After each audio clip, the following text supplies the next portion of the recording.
بسم الله الرحمن الرحیم. السلام علیکم ورحمت الله وبرکاته.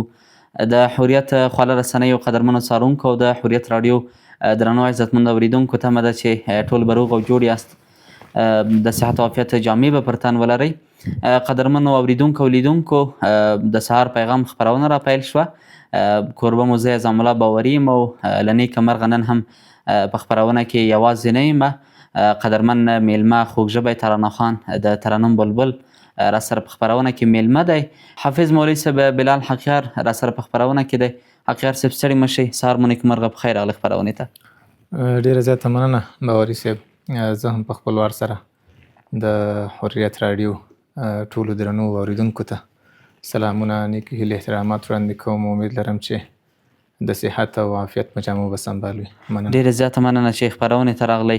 ځای لري چې ځانګړې مننه وکړم د خپرونې له مالي ملاتړ کوونکي افغان ټیلیکام چې یو بشپړ مخابراتي شرکت دی چې انټرنیټي، صوتي او بې سیم برخو کې قدرمنو هیوادوالو ته خدمات وړاندې کوي.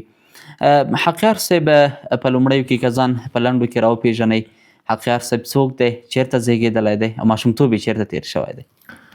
ډېره زیاته مننه باوري صاحب. زما نوم بلال حقیار د مولوي غوث الدین زوی او د شهید ګلاب الدین باز لمسی. اصلا د لغمان ولایت د بادپخ ولسوالۍ اصلي اوسېدونکی یم او پیدا شوی په پاکستان کې یم، چلیزو کم کې. او عمر مې چې ده یعنې تر ډېره پورې مسافرۍ درسونو کې په دې کې تېر شوی ده. او یعنې ماشومتوب مې کابل کې تقریبا، یعنې پیدا شوی پاکستان کې مې خو 2 کالو به ومه چې کابل ته راغلی، او نور مې ماشومتوب نه تر اوسه پورې په کابل کې اوسېږو. ډېره زیاته مننه قدرمن حقیار صاحب. لکه څنګه چې مو درنو او عزتمندو لیدونکو اوریدونکو مخکې هم یادونه وکړله، حقیار صاحب ترانه خوان دی. د ده پر ژوند، پر زده کړو او همدارنګه د ده د ترنم په هنر باندې به هم ورسره غږیږو. خپرونه تر پایه پورې راسره تعقیب کړئ او یې ګورئ. حقیار صاحب که راشو دې ته، څومره زده کړې مو کړي دي؟ د زده کړو په اړه که راته ووایاست. ډېره مننه باوري صاحب. الحمدلله په لومړي سر کې ما د قرآن کریم حفظ شروع کړ او د هغې تر څنګ مې مکتب هم ویلی. سهار له خوا به مکتب ته تللو، نور ماسپښین او د شپې له ټیمه له طرفه به مې قرآن کریم حفظ کاوه. نو حفظ مې چې خلاص کړ، د هغې څخه وروسته مې دیني درسونه شروع کړل او همداسې مکتب کې هم ورسره وم. نو مکتب هم خلاص شو الحمدلله، او سږ کال مې دیني درسونه یعنې دورې حدیث هغه هم سږ کال خلاص شو الحمدلله. نو دیني درسونه هم خلاص شوي او مکتب هم خلاص شوی الحمدلله. ماشاءالله. خیر صاحب، حقیار صاحب هنري ژوند مو پر زده کړو کوم اغېز کړی دی؟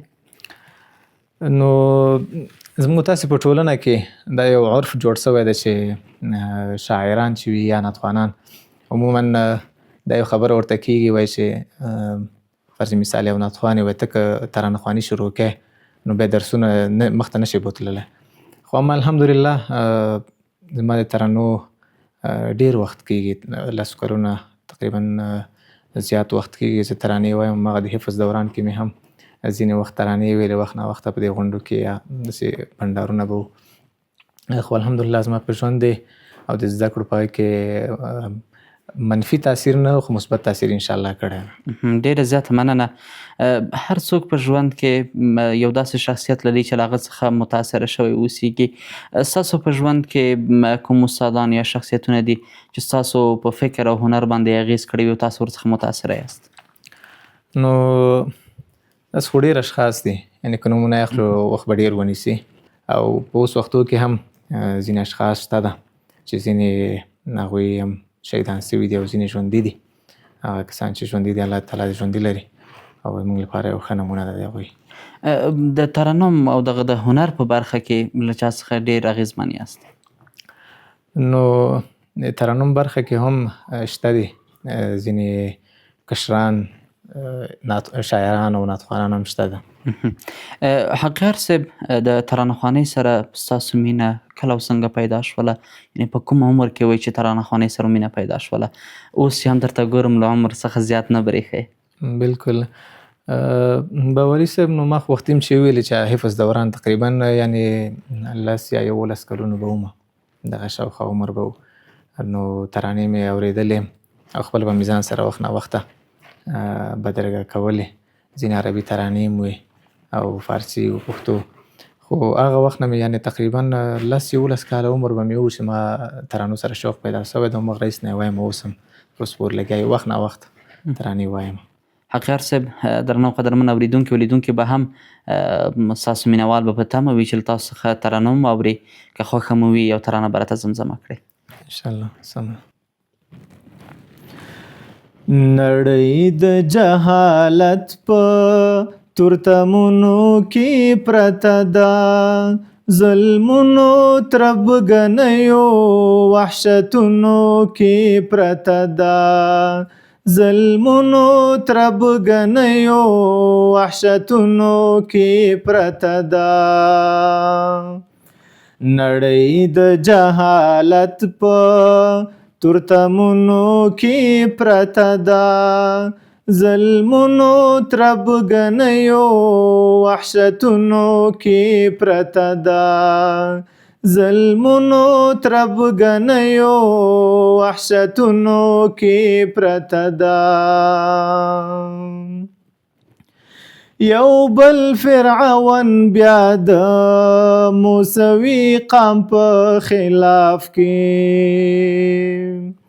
یو بل فرعون بیا د موسوي قام په خلاف کې، یو بل قافله په کږلېچونو کې پرته ده، ظلمونو تربګنیو وحشتونو کې پرته ده.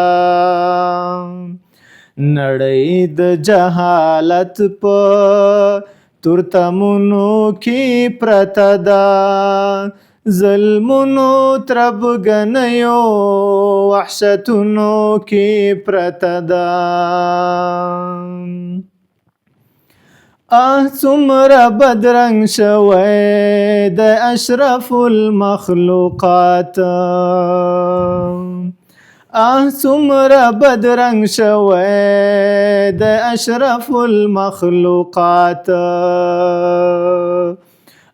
څومره بدرنګي په دې قامونو کې پرته ده، ظلمونو تربګنیو وحشتونو کې پرته ده. نړۍ د جهالت په تورتمونو کې پرته ده، ظلمونو تربګنیو وحشتونو کې پرته ده. دا اوس چې کوم قانون د نړۍ کور باندې واکمن دی، دا اوس چې کوم قانون د نړۍ کور باندې واکمن دی، ګناه کرخه کرخه او حرفونو کې پرته ده، ظلمونو تربګنیو وحشتونو کې پرته ده. نړۍ د جهالت په تورتمونو کې پرته ده، ظلمونو تربګنیو وحشتونو کې پرته ده. ای ستره امپراتوره ستا په یاد ده او کنه،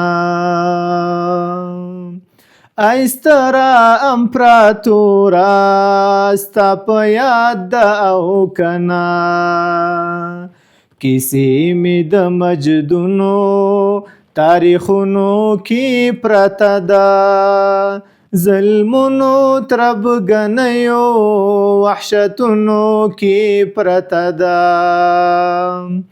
نړۍ د جهالت په تورتمونو کې پرته ده ظلمونو تربګنیو وحشتونو کې پرته ده ناجی د باوقارا قرآن وړانګو ته اړتیا ده ناجی د باوقارا قرآن وړانګو ته اړتیا ده په زړونو او سینو د ولسونو کې پرته ده ظلمونو تربګنیو وحشتونو کې پرته ده نړۍ د جهالت په تورتمونو کې پرته ده ظلمونو تربګنیو وحشتونو کې پرته ده ظلمونو تربګنیو وحشتونو کې پرته ده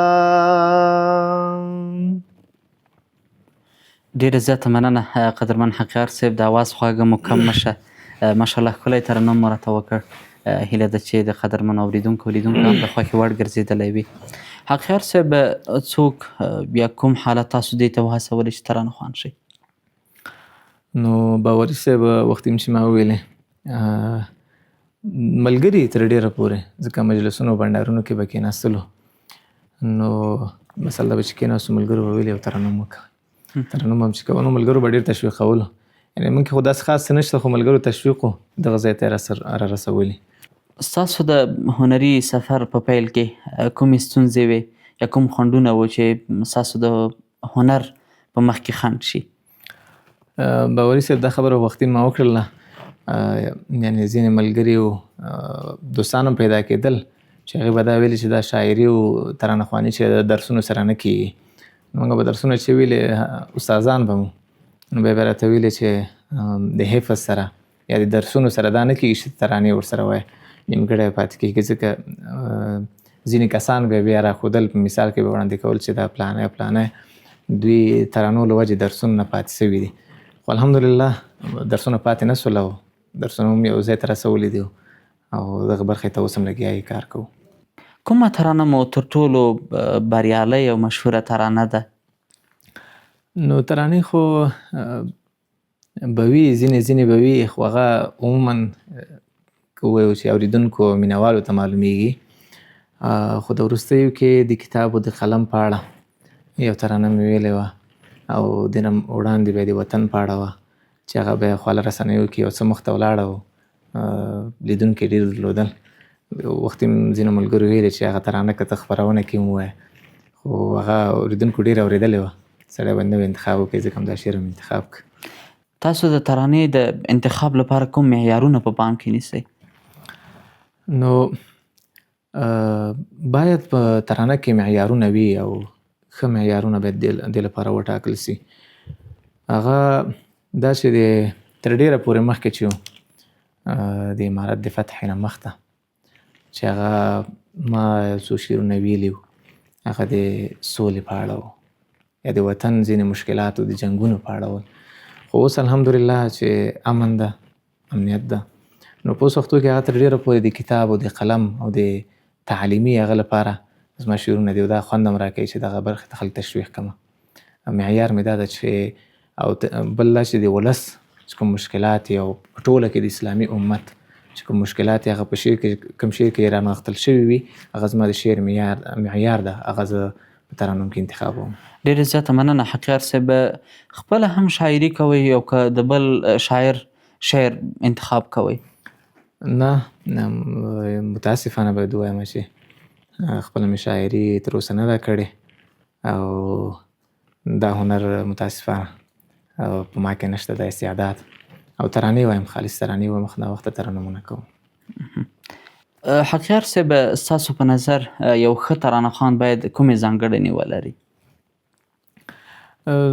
باوري صاحب وختي هم چې وویلې که د شعر لپاره معیار چې ما وښوده که نه ناتخوانان چې دي هغه باید داسې شعر انتخاب کړي چې هغه مشکلات پکې ولس مشکلات وي د خلک مشکلات چې هغه دغه معیار ځان ته وټاکي ناتخوانان په معیار باندې ترانې انتخاب کړي دغه یعنې په ټوله کې یو پیغام ولېږدوي. بلې بالکل. د غږ ساتنې او تمرین لپاره له کومو طریقو څخه کار اخلئ؟ نو دا خو متاسفانه زما خپله هم یو ستونزه ده او زه چې کله ناتخوانانو ملګرو سره کښېنم نو هغوی ته وایم ځینې کسان ځي سټډیوګانو ته مثلا شعر پیدا کړي همداسې ډایرکټ راسي او ترانې ته کښېني او ثبتوي. زه دا وایم چې شعر باید ډېر تمرین سي کار پرې وسي او حتی ځینې ناتخوانان بیا ښه دي هغه د خوراکونو سره هم احتیاط کوي داسې خوراکونه هغه نه شي چې ستونی هغه شي لکه اوس هم زما بدرګه ترانه مې چې کله ویلې په ستوني کې مې لږ هغه ځکه زه خپله مې احتیاط نه کوم هغه معیارونه چې کوم هغه دي ستونی که هغه وي که هغه د خوراک سره هر قسم هغه چې وي هغه باید یعنې احتیاط ورسره وشي. احتیاط بالکل. حقیار صاحب د ترانه خوانۍ اوسنی دور له مخکیني دور سره څنګه پرتله کوئ؟ نو باوري صاحب اوس خو طبعا ډېر فرق راغلی ده ترانو کې خو چې کله د ملګرو سره کښېنو یو خبره کوي وایي په ترانو کې هغه خوند نه ده پاتې لکه پخوا چې کومه څه خوند خصوصا انقلاب کې وایي چې هغه وخت کې د ترانو خوند ډېره وه. علت همدغه ده چې زموږ او ستاسې ناتخوانانو هغه معیارونه چې کوم د ترنم لپاره دي هغه متاسفانه په شعر کې نه یعنې هغه شعر کې چې دغه معیارونه پوره وي هغه شعر نه انتخابوي. دا شعرونه انتخابوي چې هغه کې هدف او پیغام نه وي همداسې هوایي شعرونه وایي نو ځکه د شعر او د ترنم دغه ارزښت هم یو څه ناڅه په ټولنه کې کم سوی ده. ډېره زیاته مننه قدرمن حقیار صاحب. که راسو دې ته د ټولنیزو رسنیو رول د ترانې په خپرولو کې څنګه ارزوئ؟ نو ټولنیزې رسنۍ خو داسې دي چې خلکو ته د ناتخوان ور معرفي کوي. دغه ټولنیزې رسنۍ که نه وي نو ناتخوان هم خلک نه پېژني خو همدغه ټولنیزې رسنۍ د راډیو ده فیسبوک ده یا نور تلویزیون ده د همدې لارې دغه شعر او ترانه چې ده د خلکو ته رسیږي. د وروستۍ پوښتنې په حیث باندې ستاسو راتلونکي پلانونه او د خپلو مینهوالو لپاره څه دي او په وروستۍ کوم پیغام څه دی؟ ډېره زیاته مننه باوري صاحب. نو موږ نه د ناتخوانانو نه عموما چې زه دا مینهوال ګورم ډېر توقعات لري خو ډېری ناتخوانان زما په شمول متاسفانه د هغوی توقعات نشي پوره کولی. زه به هم انشاءالله کوشش کوم چې هغه څه شعرونه انتخاب کوم چې موږ د اورېدونکو لیدونکو خوښ سي او د دې چې کوم مشکلات دي هغه د شعر او د ترنم په ژبه باندې د نورو په اصطلاح مسؤلینو ته به رسوو ورته او پیغام مې تر ډېره پورې ناتخوانانو شاعرانو ورونو ته ده چې داسې څه باید ولیکو او داسې څه باید ووایو چې هغه د اسلامي امت چې کوم مشکلات دي خصوصا باید ووایم چې زموږ ستاسې د ورونه چې په غزه او فلسطین کې دا کوم مشکلات چې هلته دي دا د شعر په هغه باندې ډېری ورونه فکر کوي چې دا نه رسیږي خو نه دا رسیږي حتما یو ځای ته رسیږي دغه پیغام. دا مشکلات چې په خپل هیواد کې مو ځینې مشکلات چې وي هغه په دې شعر او په ترنم کې راونغښتل شي تر څو دا نور خلکو ته مو رسیږي. ډېرې زیاته مننه قدرمن حقیار صاحب چې خپرونې ته راغلی. مننه کورم ودان. بیا هم مننه د افغان ټیلیکام مخابراتي شرکت نه چې صوتي انټرنیټي او بیسیم برخو کې قدرمنو هیوادوالو ته خدمات وړاندې کوي. درنو قدرمنو لیدونکو او اوریدونکو د سهار پیغام خپرونه مو همدومره وه. تر بیا بلې خپرونې چې یو بل قدرمن میلمه سره به ستاسو په درانه چوپړ کې حاضرېږو. تاسو ټول په لوی او سپېڅلي خدای تعالی سپارم. الله تعالی مو مل شه.